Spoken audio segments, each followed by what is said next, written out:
Puji Tuhan, selamat malam Bapak Ibu Saudara semuanya. Salam, apa kabar? Luar biasa. Amin. Nah, malam hari ini kita berjumpa kembali dalam online Discipleship Revival Total Ministry. Kita akan melanjutkan materi pelajaran kita. Kita masih berbicara tentang hakikat roh, ya. Tentang hakikat roh.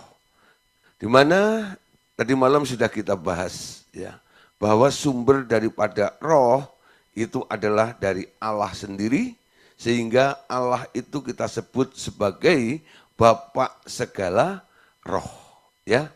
Nah, Bapak Saudara, jadi sekarang kita kalau menyembah Tuhan, Alkitab bilang sembahlah dalam roh. Ini membuktikan bahwa yang kita sembah itu bukan materi, ya, bukan benda padat, bukan benda cair atau gas, tapi roh. Ya, tapi roh. Allah itu roh. Barang siapa menyembah Allah, hendaklah menyembahnya dalam roh dan kebenaran. Amin. Nah, saudara, sekarang kita akan belajar satu hal malam hari ini. Kalau Allah itu adalah roh, sumber daripada roh, jadi ada macam-macam roh yang datangnya dari Allah. Yang sering kita lihat manifestasinya, yang sering juga mempengaruhi alam materi ini, juga bisa mempengaruhi manusia. Ya, nah, saudara, Allah sendiri ketika masuk ke dalam tubuh hidup manusia itu, dia juga masuk secara roh. Betul? Ketika Anda undang Tuhan Yesus masuk ke dalam hati Anda, roh Yesus masuk ke dalam diri Anda. Anda kemasukan roh Yesus. Ketika Anda kemasukan roh Yesus, Anda punya potensi karena roh Yesus yang ada dalam diri Anda ini sekarang jadi modal atau jadi benih yang Alkitab bilang sebagai benih ilahi. Sehingga orang yang kemasukan benihnya Allah tidak bisa berbuat dosa lagi. Terjemahan lain mengatakan tidak terus menerus berbuat dosa lagi.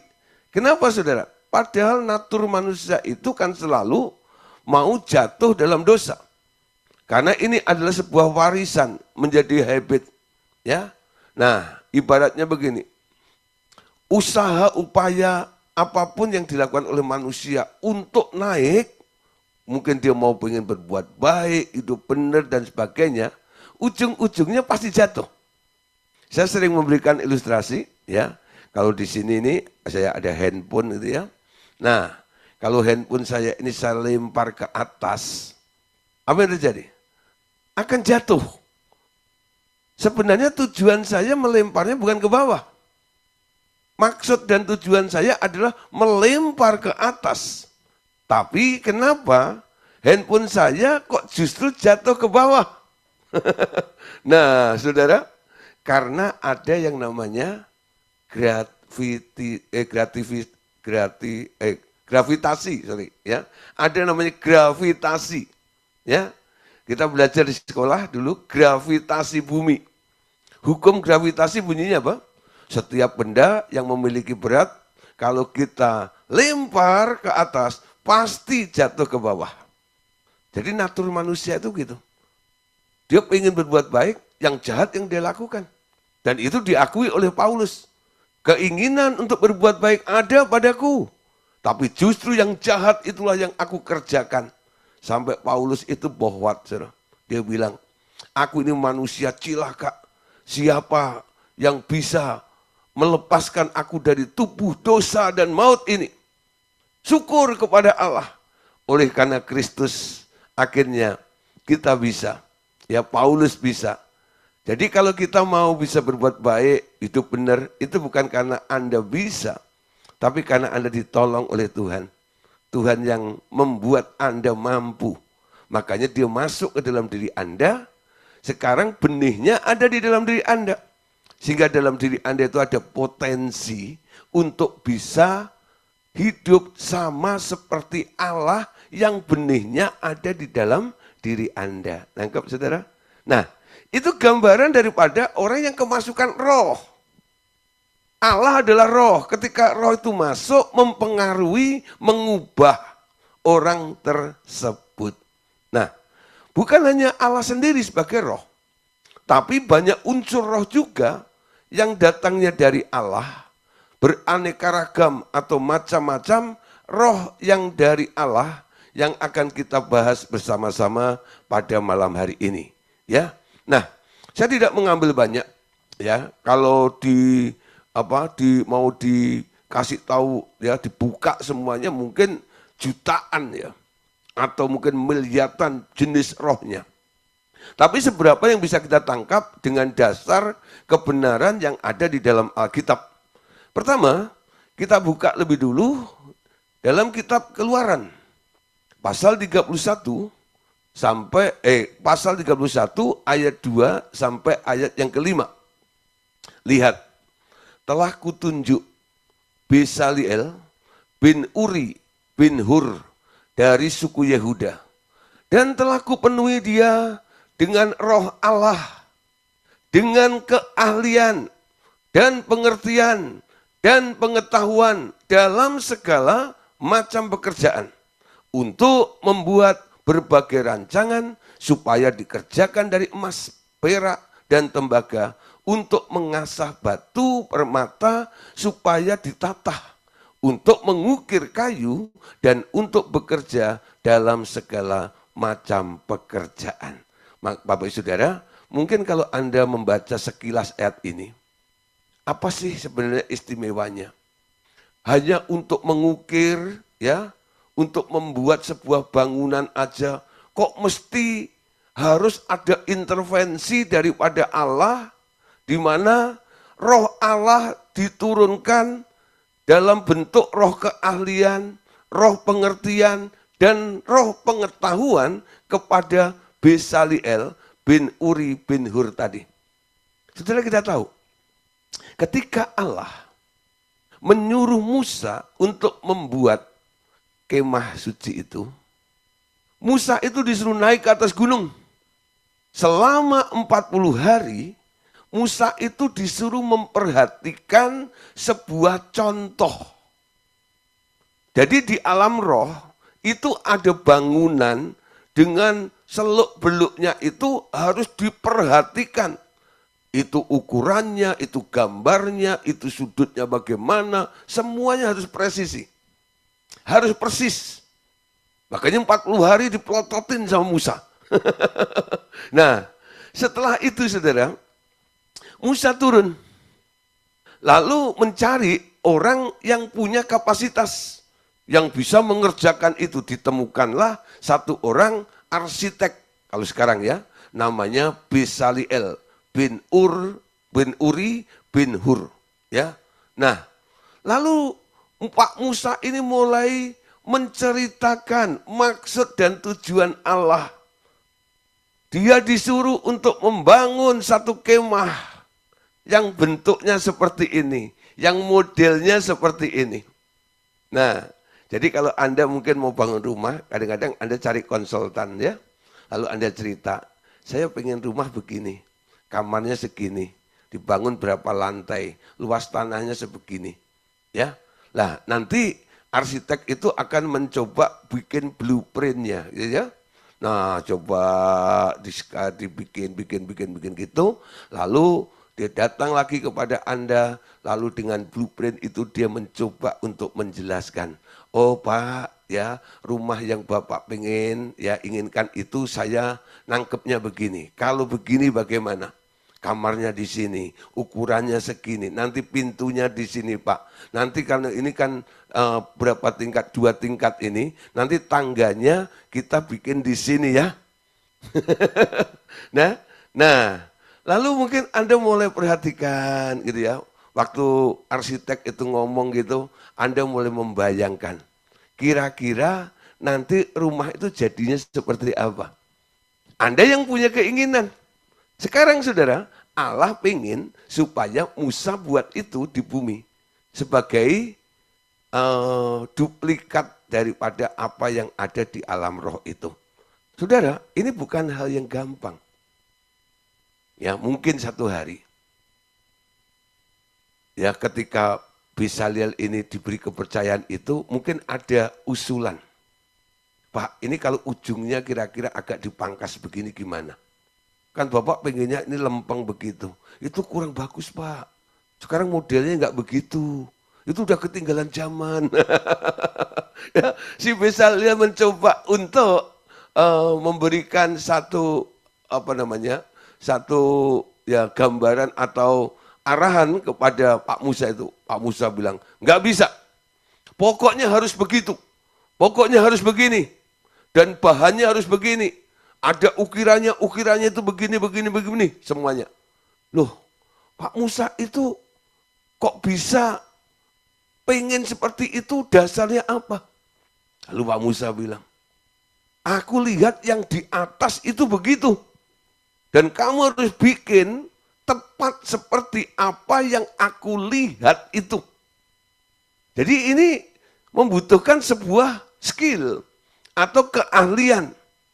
Pengertian ketika Musa ngomong itu, Bezalel harus nangkep ngerti seperti Musa melihat apa yang ditunjukkan oleh Allah. Jadi sedikit ruwet ya, sedikit rumit gitu loh. Nah, jadi makanya dibutuhkan keahlian, pengertian, dan pengetahuan sehingga Bezalel harus tahu apa yang harus dilakukan, apa yang harus dikerjakan. Kalau pakai kekuatan, pakai kemampuan daripada Bezalel, Bezalel mungkin bilang, Pak, aku nggak sanggup, Pak. Kenapa? Waduh, terlalu rumit, Pak, ini. Saya takut salah. Ya, tapi apa yang terjadi, saudara? Tuhan bilang begini, aku sudah tunjuk satu orang. Jadi Bezalel itu bukan atas dasar pilihan Musa. Tuhan sendiri yang memilih Bezalel itu. Dia bilang sama Musa, lihat telah kutunjuk Bezalel bin Uri bin Hur dari suku Yehuda. Dan telah kupenuhi dia dengan rohku, dengan keahlian dan pengertian dan pengetahuan. Sehingga Bezalel bisa melaksanakan tugas itu, saudara. Dia jadi ahli. Dia ngerti. Dia tahu caranya. Kenapa? Karena dia dapat keahlian itu dari Tuhan. Yang disebut roh keahlian. Dia bisa ngerti karena dia dapat roh pengertian atau understanding dari Allah. Dia punya pengetahuan sehingga bisa merealisasikan, harus mengerjakan bagaimana. Jadi satu hari saya punya teman, ya dia sebenarnya backgroundnya dulu angkatan laut, lalu sekolah Alkitab, ya. Nah tapi setelah dia pelayanan di Jakarta, dia bilang sama kita teman-teman bilang gini, saya nggak mau full timer, saya mau jadi part timer. Ya, saya sambil kerja, sambil melayani. Tapi saudara, dia nggak punya background kerja apa gitu, nggak ada. Nggak ada pengalaman kecuali pernah jadi angkatan laut waktu itu. Jadi setelah dia keluar dari angkatan laut di sekolah Alkitab di Tawangmangu, lalu pelayanan di Jakarta. Nah, ketika saudara di Jakarta ini dia mau sambil kerja sambil melayani. Ya, kira-kira pekerjaan apa yang cocok dengan saya? Nah, satu hari dia ditawarin saudara untuk kerjain rumah, ya bangun rumah. Jadi kerjaan kontraktor ceritanya, ya. Dia nggak bisa ngitung bangunan itu bagaimana dan sebagainya. Tapi karena dia yakin ketika berdoa, lalu Tuhan memberikan jawaban, ini pekerjaan yang aku berikan kepadamu. Karena dia merasa nggak ngerti, dia tanya sama Tuhan, Tuhan, aku nggak ngerti gimana cara ngerjainnya. Kalau ini proyek kerjaan yang kau berikan kepadaku, engkau pasti memberikan kemampuan kepadaku untuk bisa mengerjakannya itu. Nah, saudara, akhirnya dia bisa bangun rumah, saudara. Dan setelah selesai rumah itu dibangun, pemiliknya merasa puas sekali. Lalu pemiliknya tuh mulai cerita ketika dia syukuran rumah gitu ya. Nah, rumah baru, doa bareng teman-teman diundang, teman-temannya pada nanya, siapa yang bangun ini? Oh itu, si A. Ya. Nah, terus teman-temannya yang mungkin mau renov atau mau bangun rumah, minta nomor telepon si A ini. Gitu. Karena dia mau pakai dia untuk membangunkan rumahnya nanti, saudara, gitu ya. Nah, jadi sekarang jobnya itu, wah, saudara, banyak sekali gitu. Tuhan kasih lagi job lagi untuk bangun rumah ini, bangun itu dan sebagainya. Sampai kadang-kadang itu dalam dia ngerjain itu sampai ada 3 atau 4 bersamaan seperti itu. Lalu satu kali saya tanya sama dia, ya, nama Chinese-nya Hap, ya Hap, saya bilang, kok kamu bisa? Gitu, gimana Pak, kamu pernah sekolah teknik atau arsitek gitu? Enggak, saya enggak pernah. Ya, saya lulus SMA, lalu masuk angkatan laut. Belum pernah jadi kuli bangunan juga. Pokoknya belum pernah menyentuh kayu atau semen, batu bata, enggak pernah sama sekali. Ya, tapi saudara, setiap jadi saudari begitu, ada gambarannya. Ya, mungkin dia nggak seperti arsitek yang bisa bikin blueprint begitu rapi dan sebagainya. Tapi dia ngomong, ini kalau gini gimana? Ini kalau gini gimana? Gimana itu? Ya, tanah kamu itu orangnya cukup puas ketika mendapat pengarahan atau penjelasan dari teman saya itu. Lalu teman saya ini mulai cerita sama tukang-tukangnya. Lalu diawasin, tukangnya kerjain dan sebagainya. Jadi semuanya, saudara. Ini, dan waktu saya membaca ayat ini, saya diingatkan pengalaman dari teman saya ini. Mungkin gambarannya seperti itu, saudara. Ya. Nah, kalau diaplikasikan dalam kehidupan kita, Anda juga bisa mendapatkan roh keahlian. Anda juga bisa mendapatkan roh pengertian, dan Anda juga bisa mendapatkan roh pengetahuan seperti yang didapat oleh Bezaliel itu. Karena apa? Roh itu ada dari Allah. Ketika engkau meminta kepada Bapa segala roh, saya yakin ketika engkau diberi roh keahlian, engkau akan jadi ahli dalam bidang tertentu. Ya. Engkau akan ngerti, engkau akan mengetahui cara kerjanya bagaimana. Seperti yang dilakukan oleh Bezaliel ini. Nah, saudara, jadi ada roh keahlian, ada pengertian, ada pengetahuan yang datangnya dari Allah. Nah, selanjutnya, Ulangan pasal 34, ayat yang ke-9. Dan Yosua bin Nun penuh dengan roh kebijaksanaan.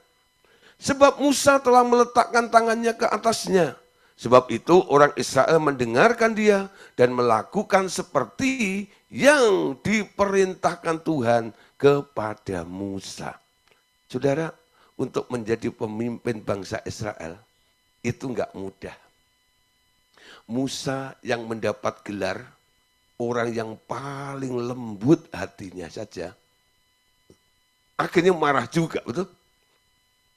Nah, ketika tongkat estafet itu diterima oleh Yosua, saya yakin, saudara, Yosua sendiri mungkin mampu enggak ya? Bisa enggak ya? Kalau toh mungkin Yosua merasa terlalu pede, aku bisa. Kan kadang-kadang ada ya, orang bilang, aku bisa, gitu ya. Belum membuktikan tapi udah ngomong lebih dulu, ada juga. Kalau toh dia mungkin percaya diri, aku bisa seperti itu, yang dipimpin belum tentu mau. Kenapa? Karena alasannya apakah dia sama dengan Musa? Ingat, waktu bangsa Israel zamannya Samuel, Samuel itu kan memimpin bangsa Israel sebagai hakim. Ketika Samuel sudah tua, Samuel itu mulai mengusulkan anaknya untuk menggantikannya. Tapi orang-orang Israel nggak mau. Kenapa? Kapasitasnya tidak seperti bapaknya. Nangkep ya? Tidak seperti bapaknya. Tapi saudara, Alkitab mengatakan begini. Dan Yosua bin Nun penuh dengan roh kebijaksanaan. Bagaimana dia punya roh kebijaksanaan itu? Sebab Musa telah meletakkan tangannya ke atasnya. Dan oleh sebab itu orang Israel mendengarkan dia dan melakukan seperti yang diperintahkan Tuhan kepada Musa. Standarnya jadi sama. Kapasitasnya jadi sama. Karena Musa melakukan sebuah impartasi. Impartasi. Ya, impartasi spirit. Jadi ditumpang tangan. Jadi orang tumpang tangan, kalau Anda ditumpangi tangan oleh hamba Tuhan itu, sebenarnya sedang melakukan impartasi. Apa yang ada di dalam hamba Tuhan itu bisa mengalir kepada Anda.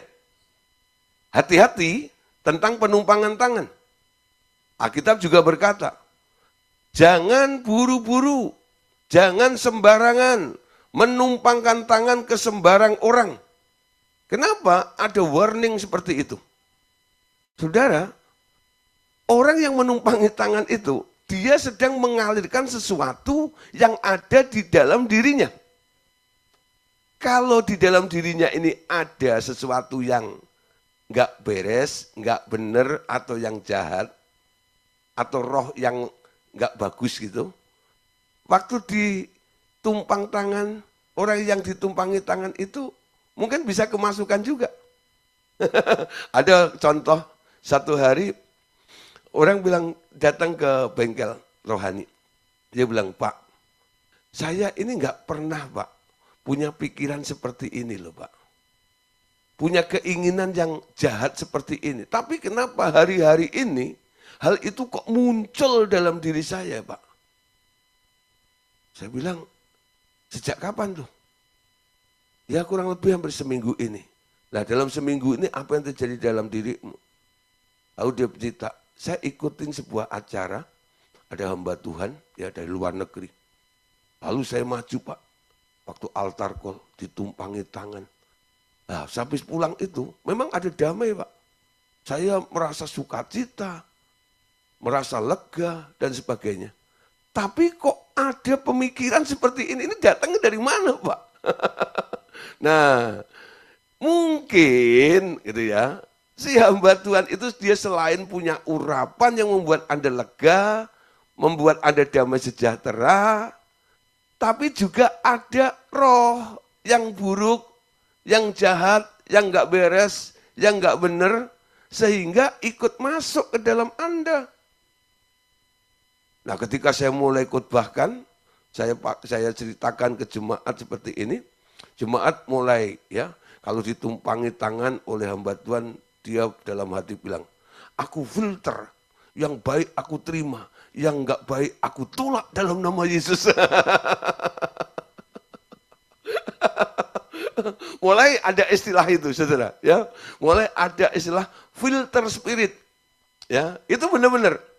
Itu di tahun-tahun kami main urapan itu banyak kejadian aneh-aneh yang lucu-lucu seperti itu, ya.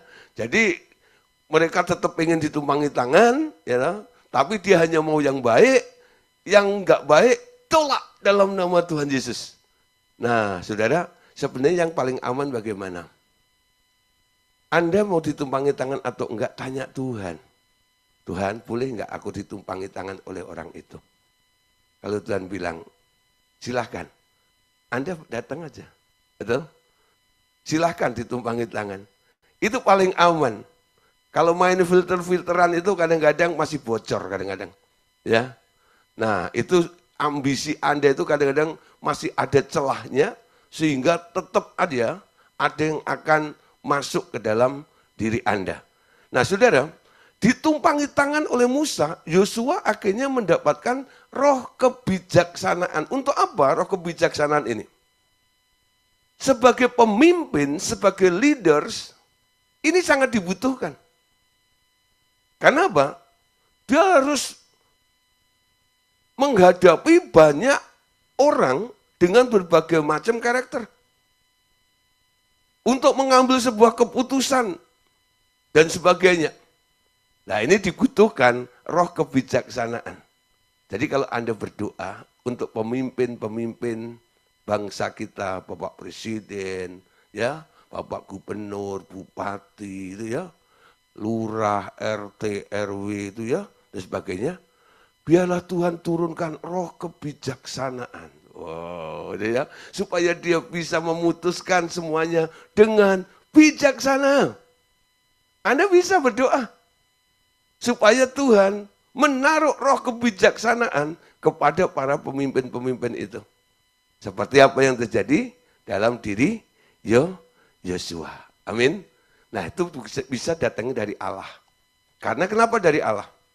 Karena Allah adalah pribadi yang sangat-sangat bijaksana. Amin. Mazmur 51 ayat 12. Ada roh yang lain lagi yang datangnya dari Allah, saudara. Apa itu? Jadikanlah hatiku tahir ya Allah, dan perbaharuilah batinku dengan roh yang teguh. Roh yang teguh. Nah, kadang-kadang kita merasa nervous. Kadang-kadang kita merasa khawatir. Kadang-kadang kita merasa bimbang. Kadang-kadang kita merasa ragu. Di sini Anda bisa datang pada Tuhan. Minta satu roh ini. Tuhan, beri aku roh yang teguh. Ya, roh yang teguh. Sehingga Anda punya prinsip. Tahu, ya, harus bertahan dalam kondisi posisi apa. Minta sesuatu yang keteguhan yang daripada Allah itu. Ayat 14-nya, Daud juga mengatakan begini. Bangkitkanlah kembali padaku kegirangan karena selamat yang daripadamu, dan lengkapilah aku dengan roh yang rela. Manusia itu punya satu sifat. Enggak rela. Betul ya? Di sini ada kalau duitnya diambil orang, rela enggak? Enak aja Pak. Duit gua cari, diambil aja. Enggak rela. Betul? Enggak rela. Bahkan ketika Tuhan mau mengoreksi Anda, kadang-kadang Anda punya dalih. Orang yang suka berdalih itu enggak rela untuk dibereskan atau dibenahi jalan hidupnya. Daud pernah melakukan sebuah kesalahan. Dia pernah salah jalan.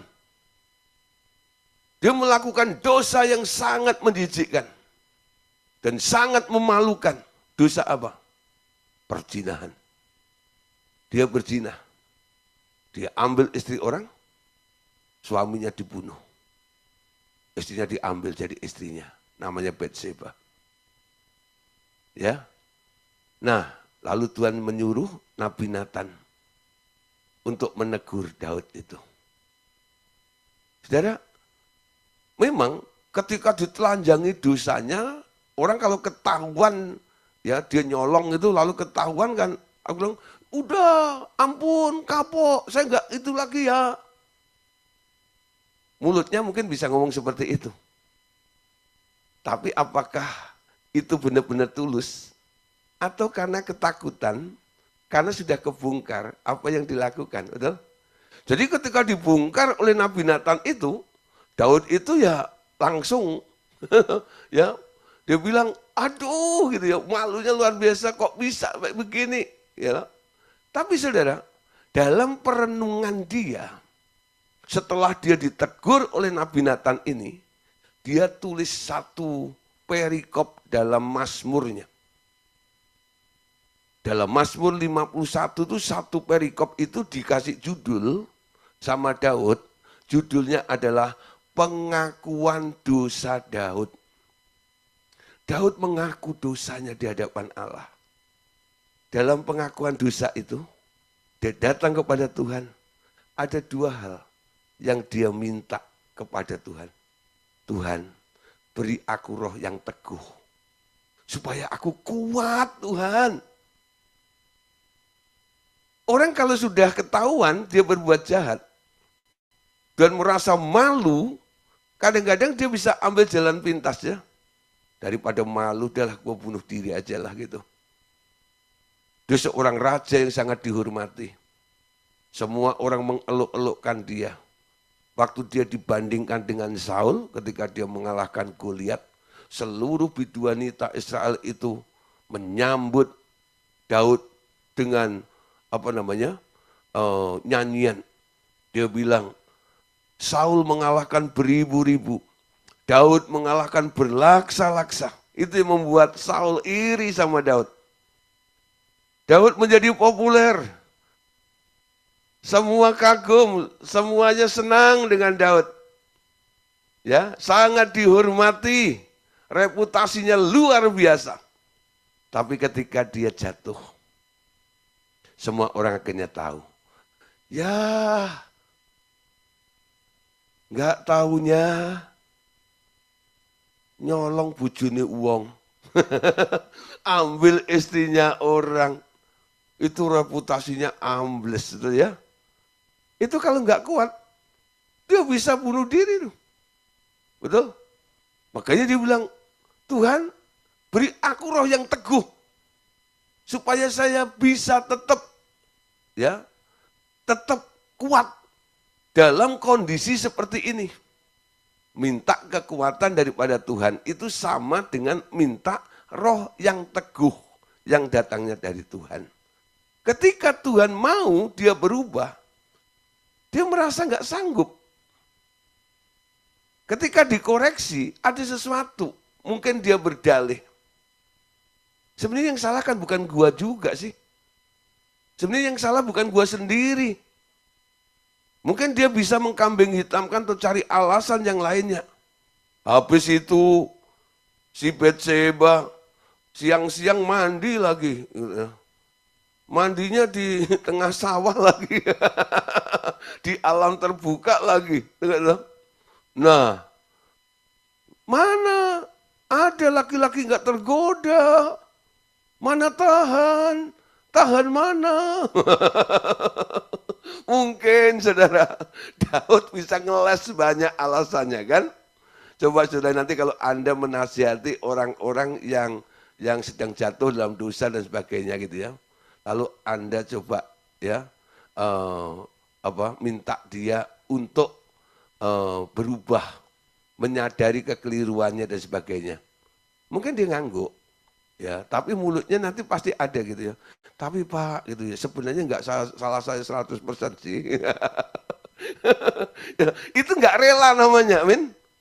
Rela itu apa sih? Rela itu ya sudahlah Tuhan, ya.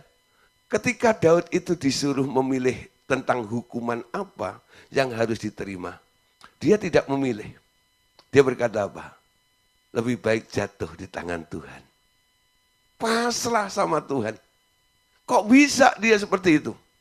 Dalam doanya itu, Daud minta, lengkapilah aku dengan roh yang rela. Sehingga nasibnya Daud tidak seperti nasibnya Saul. Sama-sama pernah melakukan kesalahan. Saul dipecat, Daud dikembalikan posisinya menjadi raja. Bahkan Tuhan sendiri bilang kepada Daud, Daud, tahtamu atau kerajaanmu akan tetap kekal untuk selama-lamanya. Dan Anda tahu, kalau kita hari Natal, kita nyanyi malam kudus itu ya. Malam kudus, sunyi senyap, bintangmu gemerlap. Ya. Nah, lalu rapnya bilang apa? Yesus anak Daud. Yesus anak Daud. Daud. Nah, Daud yang mana? Daud si raja ini, yang pernah berzina itu loh. Kok bisa? Kok Yesusnya mau lahir dari garis keturunan dari Daud ini? Ya, nah saudara kita perhatikan. Karena Daud rela dikoreksi. Orang yang rela dikoreksi, Tuhan mengampuni. Tuhan melupakan semuanya. Dan orang itu sekarang menjadi baru. Dianggap oleh Tuhan nggak pernah berbuat dosa seperti itu. Allah itu setia dan adil ya. Kalau engkau salah, engkau mengaku, dosamu akan diampuni. Amin. Catatan dosamu dihapus oleh Tuhan. Sehingga seolah-olah Anda nggak pernah berbuat dosa lagi. Tapi untuk mengakui itu dibutuhkan sebuah kerelaan. Siapa di sini punya hati yang rela? Ayo mulai coba. Ya, rela, aku rela. Rela apa? Ya. Roh kerelaan itu datang dari Tuhan. Manusia itu sejatinya nggak pernah rela untuk ditegur. Selalu ada alasan atau dalihnya. Tapi kalau Anda minta roh yang rela dari Tuhan, ketika Tuhan mengoreksi hidupmu, cuma satu kata yang keluar dari mulutmu. Yes Lord, benar Tuhan. Amin. Orang seperti ini gampang dipulihkan oleh Allah. Gampang diperbaiki. Gampang diluruskan. Karena punya roh yang rela. Amin. Nah, berikutnya saudara. Ada macam-macam roh yang dari Allah. Dalam Yesaya 4 ayat yang keempat.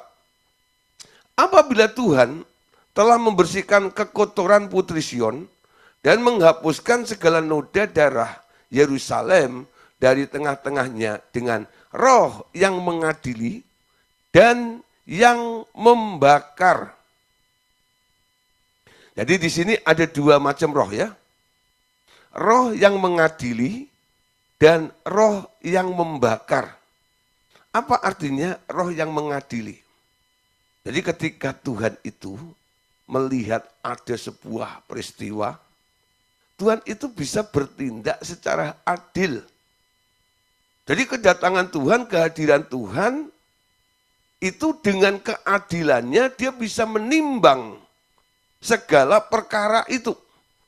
Sehingga keputusan yang diambil Tuhan itu tidak berat sebelah. Adil.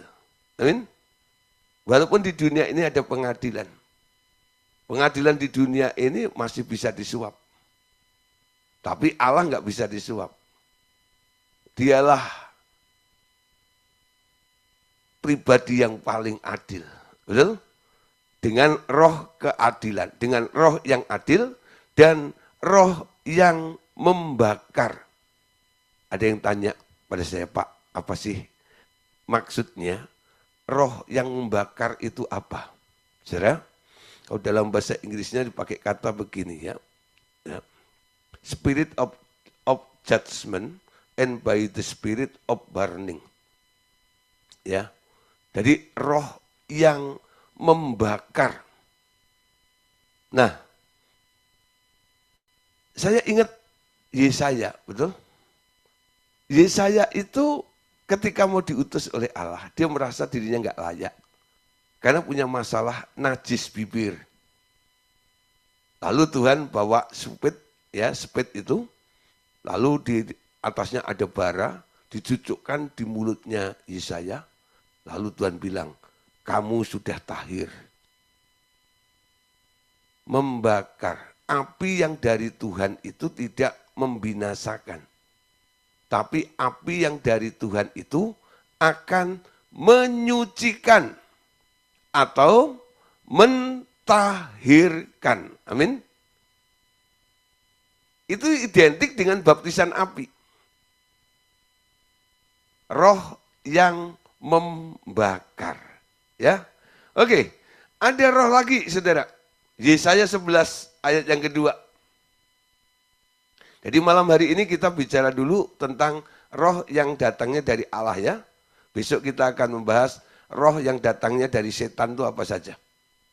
Yesaya 11 ayat yang kedua. Roh Tuhan akan ada padanya. Roh hikmat dan pengertian. Roh nasihat dan roh keperkasaan. Roh pengenalan dan takut akan Tuhan. Saudara, di dalam Tuhan Allah Bapa itu ada 7 roh. Di dalam Tuhan Yesus ada 7 roh. Dulu Adam diciptakan serupa dengan Yesus. Itu juga punya 7 roh. 7 roh itu adalah roh hikmat, roh pengertian, roh nasihat, roh keperkasaan, roh pengenalan, dan takut akan Tuhan. Tetapi sejak manusia itu jatuh dalam dosa, 3 roh itu keluar dari manusia. Apa saja yang keluar dari manusia? Yaitu roh Tuhan sendiri keluar. Nah, kita bilang, rohku tidak akan selama-lamanya tinggal di dalam manusia karena manusia itu daging. Nah, setelah roh Tuhan itu keluar, diikutin dengan roh pengenalan akan Tuhan. Orang sudah mulai nggak mau cari Tuhan, nggak mau tahu lagi tentang Tuhan. Yang ketiga, roh takut akan Tuhan. Ya, sehingga sekarang banyak orang yang nggak takut sama Tuhan, tapi takutnya sama istri. Jadi DKI ya, di bawah ketiak istri. Ya, takut akan Tuhan tuh nggak ada. Tinggal 4, roh hikmat, pengertian, nasihat, dan keperkasaan. Dulu 4 roh itu sumbernya dari Allah juga. Tapi karena manusia sudah disconnection, putus hubungan dengan Allah, kualitas daripada roh hikmat, pengertian, nasihat, dan keperkasaan itu sekarang bukan dari kekuatannya Allah. Itu murni dari manusia itu sendiri. Sehingga hikmatnya sekarang disebut bukan hikmat dari atas, tapi hikmat di bawah kolong langit. Hasil dari dia coba untuk mencari tahu, mencoba ya, menyelidiki dan sebagainya. Lakukan riset seperti itu. Kalau dia bisa mengerti, itu pengertiannya berdasarkan pertimbangan orang itu. Kalau masih bisa menasehati, nasihatnya dasarnya adalah norma yang dibangun oleh manusia. Kalau dia mampu melakukan ini dan itu, keperkasaannya itu adalah kekuatan jiwanya. Jadi 7-7-nya ini sebenarnya sudah rusak. Yang originalnya sudah rusak. Nah, ketika manusia mulai menerima Tuhan Yesus masuk dalam hatinya, Yesus masuk, Roh Kudus masuk. Lalu Roh Kudus melakukan pembaruan. Apa yang dibaharui pertama? Setelah masuknya Roh Tuhan itu lagi, manusia mulai mencari Tuhan, pengen kenal, roh pengenalan mulai muncul. Roh takut akan Tuhan mulai muncul. 4 yang tersisa yang sudah berubah itu, sekarang sama Roh Kudus mulai di-upgrade lagi dalam diri Anda. Sekarang kita tidak menggunakan hikmat manusia, tapi kita menggunakan hikmatnya Allah. Pengertiannya, sekarang kita bergantung kepada Allah. Kalau kita menasihati, nasihatnya juga hikmat dari Tuhan juga. Kalau Anda mampu melakukan ini dan itu adalah supranatural. Kekuatan yang Tuhan berikan kepada kita semuanya. Amin. 7 roh Allah. Untuk 7 roh Allah sendiri, nanti akan kita bahas di sesi tersendiri. Yesaya 28,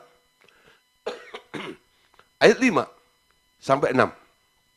Pada waktu itu Tuhan semesta alam akan menjadi mahkota kepermainan. dan perhiasan kepada yang indah-indah bagi sisa umatnya, akan menjadi roh keadilan bagi orang yang duduk mengadili, dan menjadi roh kepahlawanan bagi orang yang memukul mundur peperangan ke arah pintu gerbang.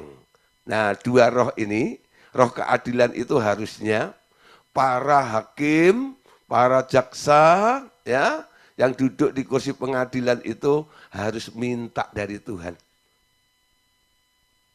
Sehingga dia bisa memutuskan seadil-adilnya.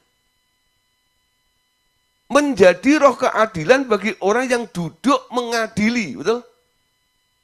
Dan menjadi roh kepahlawanan bagi orang yang memukul mundur. Itu tentara-tentara itu yang perang. Ya, seperti Daud, ya, memiliki roh kepahlawanan.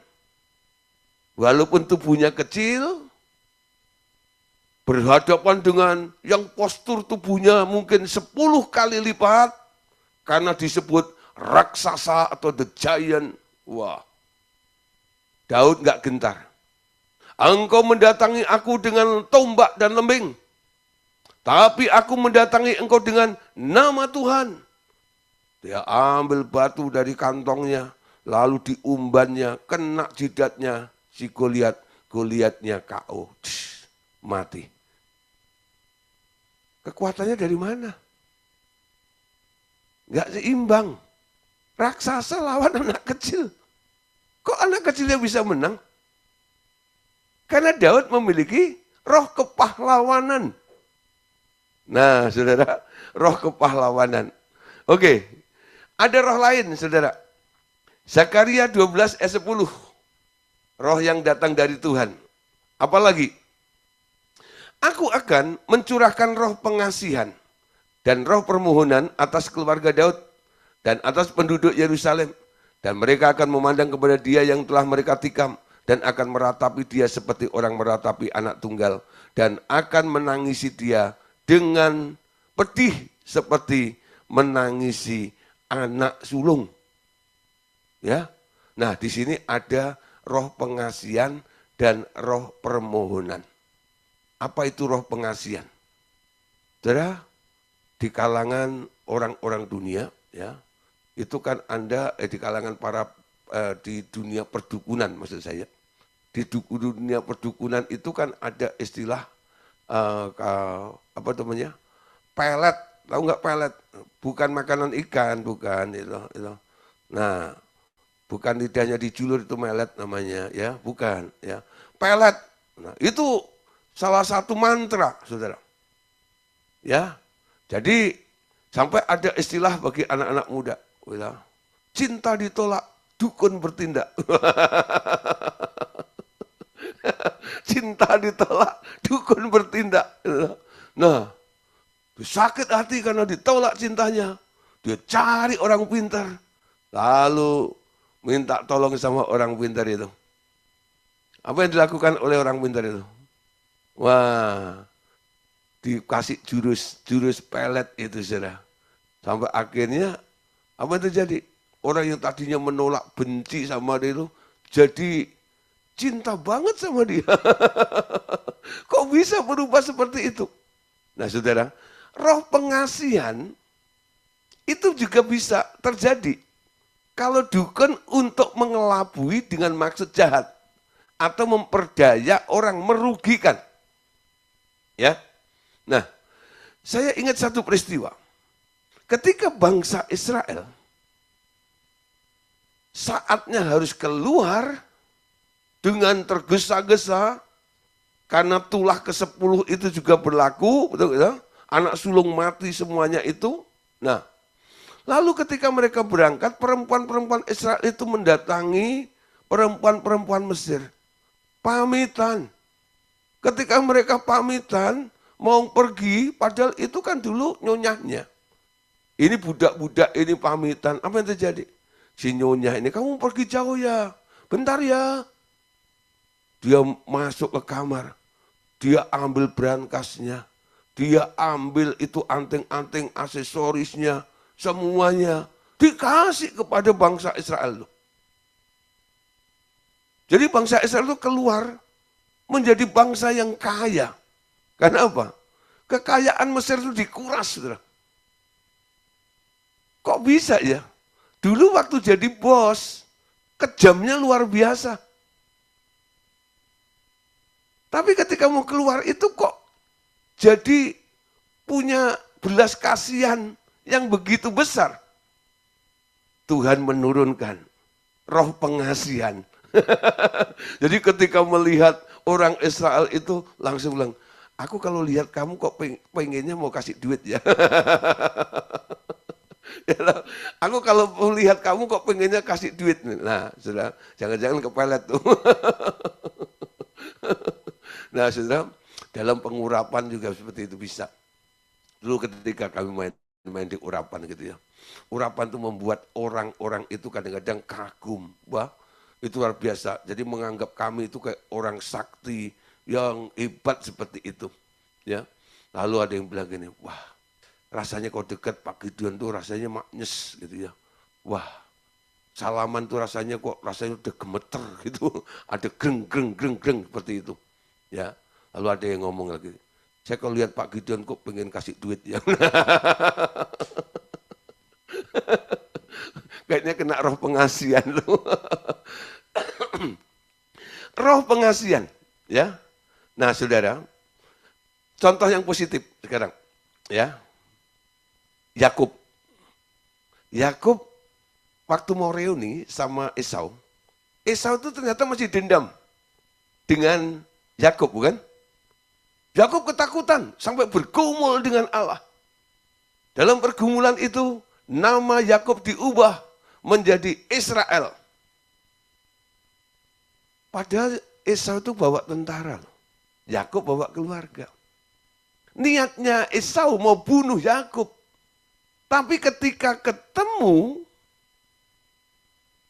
Esau nggak jadi bunuh Yakub. Dipeluk adiknya itu. Dikasihi adiknya itu. Apa yang mengubah Esau? Tuhan menurunkan roh pengasihan kepada Esau. Sehingga Esau sayang jadi sama Yakub itu. Bisa terjadi seperti itu, saudara.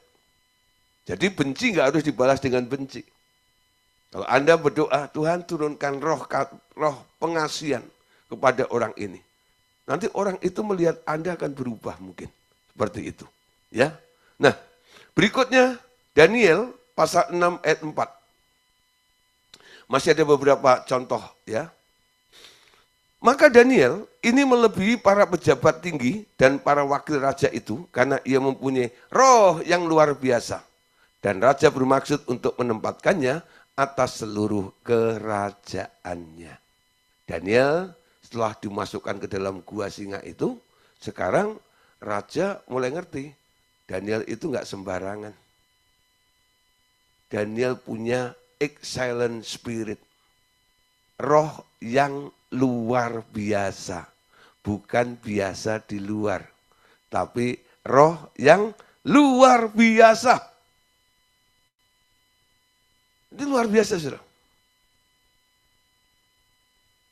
Di dunia ini, cuman ada 2 orang yang memiliki excellent spirit. Atau roh yang luar biasa. Di perjanjian lama adalah Daniel. Di perjanjian baru siapa? Ada yang bilang Paulus, bukan. Dalam perjanjian baru Tuhan Yesus. Yesus kan hidup dalam perjanjian baru ya. Yesus itu memiliki roh yang luar biasa. Excellent spirit. Beda ya kualitasnya dengan yang lainnya. Ya. Dia bisa memisahkan diri untuk kenajisan semuanya itu. Nah, berikutnya roh apa lagi? 1 Petrus 3 ayat yang keempat. Tetapi perhiasanmu ialah manusia batiniah yang tersembunyi dan perhiasan yang tidak binasa yang berasal dari roh yang lemah lembut dan tentram yang sangat berharga di mata Allah. roh yang lemah lembut. Berbahagialah orang yang lemah lembut, karena mereka akan memiliki bumi. Prinsip ini berbeda dengan orang dunia. Kalau aku nggak ngeyel, kalau aku nggak ngotot, kalau aku nggak keras, gimana aku bisa mendapatkannya? Tapi prinsip kerajaan berbeda. Bumi itu akan dimiliki oleh orang yang memiliki hati atau roh yang lemah lembut. Dan roh yang lemah lembut itu hanya bisa Anda peroleh dari Bapa, dari Tuhan. Minta, Bapa, lembutkanlah hatiku, ya. Ya, lembutkanlah hatiku. Sudah, kalau orang ditanya, kamu kalau mau jadi lembut seperti siapa? Selalu patokannya Musa, betul? Aku kamu jadi kayak Musa. Musa kurang lembutnya. 99,9%. Masih kurang 0,1. Satunya apa? Ketika di gunung itu, dia marah. Ketika dia marah, dia nggak lembut lagi. Tapi ingat Yesus. Walaupun digantung di kayu salib, dia tidak marah. Dia bisa mengampuni, dia bisa mengasihi. Belajar kepada Yesus, belajar apa?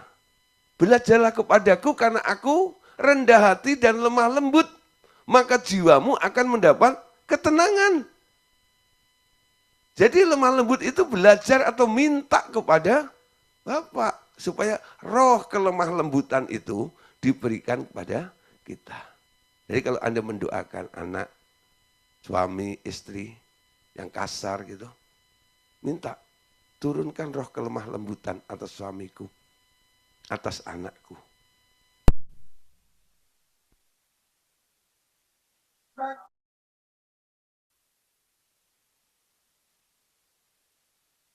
Kelemah lembutan itu ya masuk karena Anda minta kepada Bapak itu, menguasai orang itu. Apa yang terjadi, saudara? Orang yang tadinya beringas, orang yang tadinya kasar itu akan berubah. Karena apa? Dia sekarang di dalamnya ada roh yang lemah lembut. Amin. Nah, roh apa lagi, saudara? Masih ada 2 lagi, saudara. Sabar ya. Oke. 1 Petrus pasal 4 ayat 14. Berbahagialah kamu jika kamu dinista karena nama Kristus, sebab roh kemuliaan, yaitu roh Allah ada padamu. Ya. Roh kemuliaan. Banyak orang kadang-kadang kalau diremehkan, lalu dibully gitu ya, itu direndahkan. Itu kan dihina namanya. Lalu merasa hina udah ya. Lalu mulai nangis itu, menyendiri sambil nyanyi, betapa malang nasibku. Aduh, kenapa aku begini gitu ya. Tapi firman Tuhan hari ini katakan, berbahagialah kamu jika kamu dinista karena namaku. Kalau penistaan itu terjadi atas hidupmu, pastikan Anda dinista bukan karena Anda berbuat jahat. Anda dinista karena Tuhan. Ketika engkau dinista karena Tuhan, Alkitab bilang, roh kemuliaan, yaitu roh Allah, ada padamu. Tuhan akan menunjukkan penilaian orang itu tidak seperti apa yang dia katakan. Ya, kadang-kadang orang kan hanya melihat penampilan kita. Tapi ketika roh kemuliaan itu nyata di dalam kehidupan Anda, orang akan terkagum-kagum. Gak nyangka ya, ternyata begini ya. Bisa seperti itu. Roh kemuliaan. Betul? Nah, Yesus dimuliakan. Anda pun juga bisa dimuliakan bersama dengan dia. Kalau Anda ikut menderita bersama dengan dia. Amin. 1 roh lagi. Wahyu pasal 19 ayat yang ke-10. Maka tersungkurlah aku di depan kakinya untuk menyembah dia. Tetapi ia berkata kepadaku, janganlah berbuat demikian. Aku adalah hamba sama dengan engkau. Dan saudara-saudaramu yang memiliki kesaksian Yesus. Sembahlah Allah, karena kesaksian Yesus adalah roh nubuat.